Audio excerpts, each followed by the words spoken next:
What's up, guys? So it's in the middle of February and we are expecting severe storms this afternoon. I posted a video the other day. We had flooding concerns. It was really windy, but today we not only have flooding concerns but severe storm concerns. Our biggest risk is damaging winds and hail, but they can never rule out a possible tornado.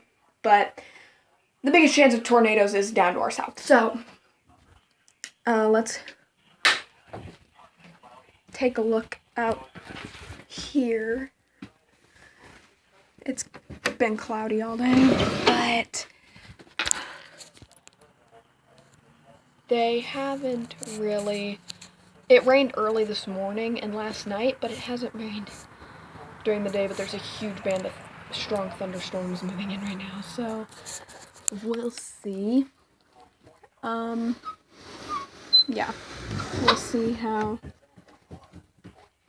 that goes. I don't really know what our weather app is saying right now on the phone.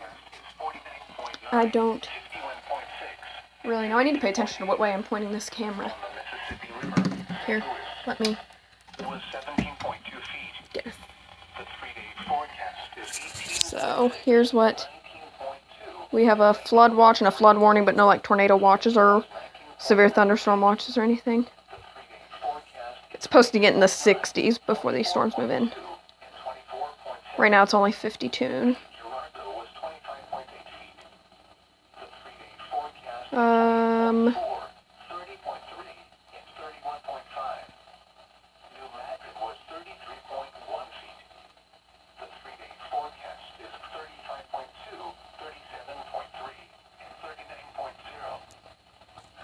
So all of this is eventually going to move into our area. Look at all that red. So yeah, not exactly what we wanted, but